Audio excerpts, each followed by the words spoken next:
What's up, y'all? The Chrome Corner's back, and this time it's different than our usual show. All right, we always got Charlie T, and we got me. What's up, Charlie? What's up?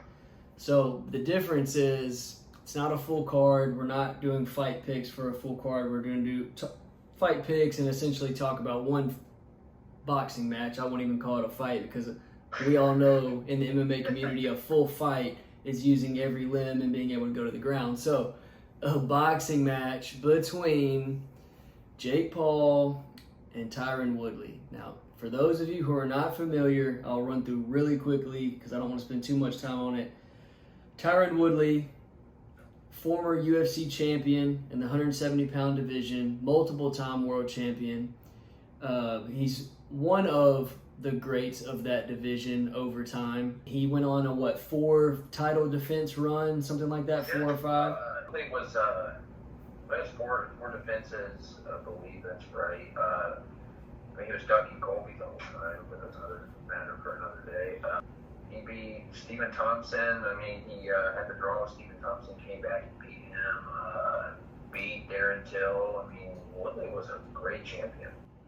Yeah, so we have a solidified, great former UFC champion in Tyron Woodley who fought at 170. That's also a key component. But he, at the end of his career, which was very recently in the UFC, before he wasn't re-signed by the UFC, he had lost 4 in a row. Given it was to all guys in the top 5 of the UFC, those top 5 caliber fighters, but he did lose handedly in pretty much all of those fights. So that's something to note.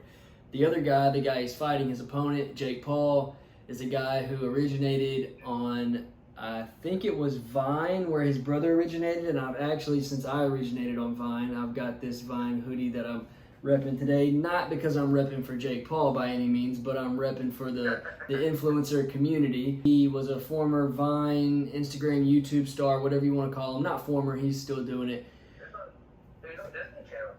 Disney Channel when he was younger. His older brother was the one who really got famous first and got famous on Vine and transferred it over to Instagram. But the reason why he's now fighting Tyron Woodley, a guy of such caliber, for one, he's got a lot of followers, and 2, he's had 3 amateur boxing matches against guys who weren't necessarily that great, but he did knock out 2 of them, and so there's hype behind him. That's the little story behind all of it. So you're the guest, Charlie. I'm going to go straight to you. This ain't going to be too long of a video, but what do you think about Tyron Woodley versus Jake Paul as a whole, and then also give me your pick and what round?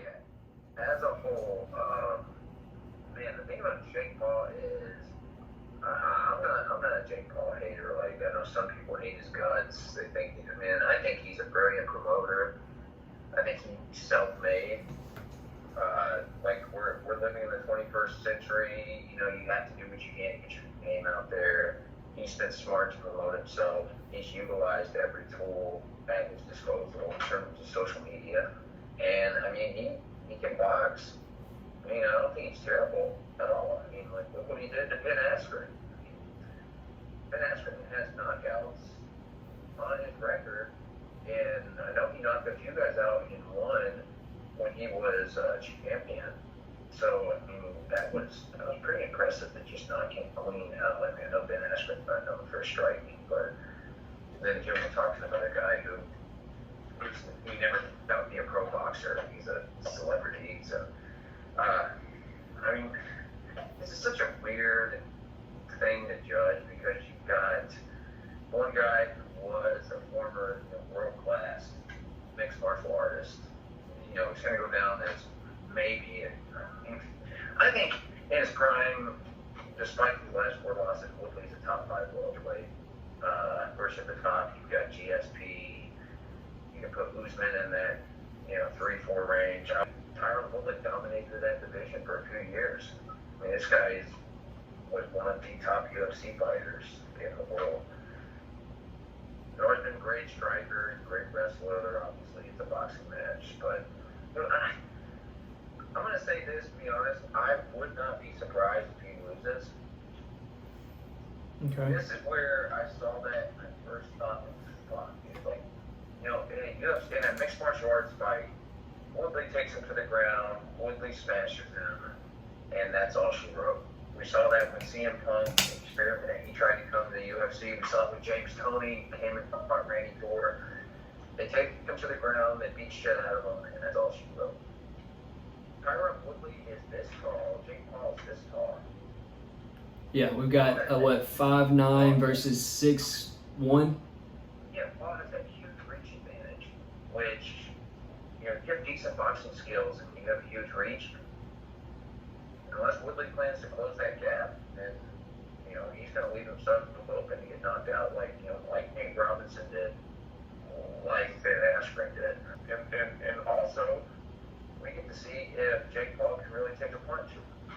Like you said, it's so hard to judge on what's even going to happen because nobody knows. The main thing is, well, there's a few big factors, but the main thing is nobody knows how good Jake Paul really is because everyone he's fought has been he's just breezed through them, and they have not been very good strikers whatsoever, literally whatsoever. None of them are good at striking. The other thing that comes into it is we don't know where Woodley's at because we've seen him falter it's been such a steep decline so quickly from when he lost his belt that it's like it makes you feel or makes you wonder, is he ever going to get that mojo back and actually be that killer that he once was? If you pay attention much at all, you kind of know why Jake Paul selected the people he selected. He's definitely trying to maneuver his way to the easiest route to still bump up a little bit in competition each time. That way it looks good that he's bumping up, but he's also taking his time, which I understand in a sense because in the general fighting world, when you're actually trying to become a world champion in fighting, you do take a slow route to the top. But it's just the way that he speaks as he's going through this that makes people want to see him lose so much, as opposed to just a young fighter that you understand why they're picking who they're picking. He's disrespectful. It's part of the game. I mean, I don't know what he's like in his personal life, but I mean, it works for him. It gets people to tune in. Like I said, he's a brilliant promoter. He's kind of like a less skilled, I'd say, Conor McGregor in terms of much less skilled, but much less skilled. You know, in terms of mind skills and promotion, I think he rivals him in that regard. I'm not paying $60 to see this shit. Honestly, if Woodley loses, then, you know, okay, you beat a UFC fighter who has lost 4 fights in a row and is on the end of his road. If Woodley wins, oh shit, you beat a YouTuber. Mm-hmm. Like, there's no upside to whoever wins. I don't see any upside at all. I'll have to disagree with you a little bit on that. So here's where I disagree. Actually, I kind of disagree on both ends. For Jake Paul, I mean, yes, from hardcore MMA fans, at the base level of this whole thing, yeah, it really doesn't mean shit either way. I see what you're saying, but from a perspective of their careers going forward, I think Woodley has been shit on by a lot of the casuals for some time now in MMA. But those same casuals that you know shit on Woodley in MMA hate Jake Paul because they like MMA and they don't like that he talks shit about MMA. So a lot of those casuals are now rooting for Woodley, and all of the hardcores are definitely rooting for Woodley for him to be Jake Paul. So if he does do that, I feel like even though it's not a great performance against a top skill guy in the world, but it will allow him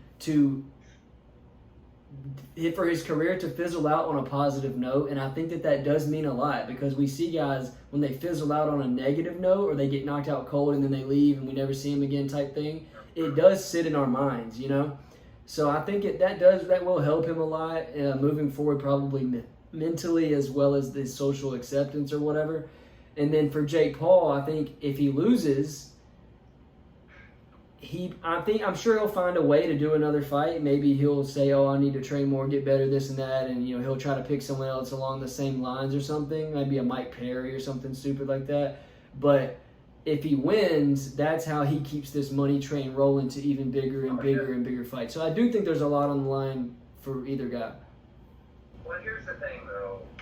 Here's where I see credibility waning in this fight because Logan fought Floyd Mayweather, who a lot of people consider to be a top 5 boxer of all time, and they went to a fucking decision. I don't think it was a fight. I think it was an exhibition. Yeah, it was an exhibition, but it was still an 8-round boxing match. Yeah. He went 8 rounds with Floyd Mayweather. So, unless he knocks out Woodley in like spectacular fashion, what's a decision win for Jake Paul against Tyron Woodley gonna do for his credibility? It's not gonna boost it. If he had beat Nate Robinson by decision, this shit wouldn't have taken off like it has. He knocked him out cold. So, with that being said, what's your pick? What round? Who gets it done? Everything in my gut is telling me to take Jake Paul by knockout. Really? To take Jake? Your gut saying Jake Paul? Okay. Which is odd because I never thought I'd say that, but I can't pick against Woodley. I think he pulls something out of his ass and knocks him out. I think he might catch him. But dude, Jake, I would not be shocked. I'm gonna say this straight up. Not be shocked one bit if Jake Paul knocks out Woodley. You know, I mean, we just don't know how good is Jake. How much power does he really have? Is it because of who he faced and those shitty opponents, or does he really have that power that translates? Let me add this note. I think it's important to add. This only matters if Woodley comes in on point. I saw a short clip where Tyson Fury's father was dissecting a clip of Jake Paul when he knocked out Ben Askren and when he knocked out the basketball player. No disrespect, I can't remember. Nate Robinson.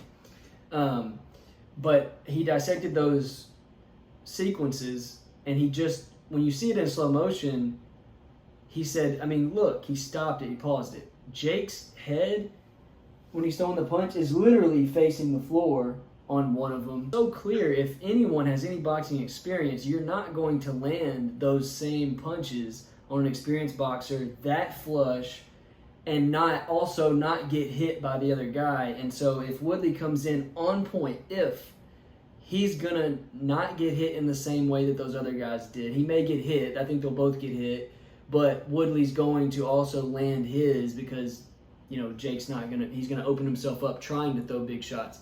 That depends on how good Jake's gotten since then, though. That a lot weighs on that too. So I'll skip the beating around the bush here. I'm gonna go with Tyron Woodley, late stoppage.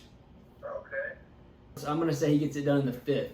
So I mean, you know, not 7th or 8th, but I'm gonna say he gets it done in the 5th. I think the first few rounds is a little filling out. I think they're both going to be hesitant. Honestly, I don't think they're going to come out guns a-blazing because they both know they have power. And then I think 3rd, 4th rounds, somebody, I don't know who, is going to get hurt and it's going to get a little dicey. And then it's going to even out 4th, 5th round. They're going to start really going at it and being warmed up. And I think Woodley lands something and gets him. I don't know if it'll be TKO or KO. I see not zero chance, but I see a very, very low chance Jake knocks Woodley out cold. I think if he wins, it's a TKO like the McGregor-Mayweather thing. Yeah, I can see that. Because it's the big gloves. Think about this. Yeah. When has Woodley been knocked out cold? He hasn't. Yeah. It's only TKO, and he stays in there the whole time. He's just getting beat, you know? Hopefully some highlight reel comes from it. Hopefully. So, yeah, there's our picks on that. I'm definitely going to be kicked up somewhere trying to refresh my social media to see what's going on when the fight is going on at least. So we got our picks. Charlie T is going with Tyron. And you said 3rd round? Third or 4th round. Hey, but just remember, you got a real fight card this weekend. You've got Kevin Lee making his return to the octagon, and you've got Edson Barboza fighting UFC Fight 3. Absolutely. Want to see what Kevin Lee does at welterweight. Don't forget the real fights, the guys who deserve, I mean, not that Woodley doesn't, but the guys who deserve the utmost respect. So we will have our fight picks out on Instagram as usual for that. And Other than that, we'll see you guys next time. We're out.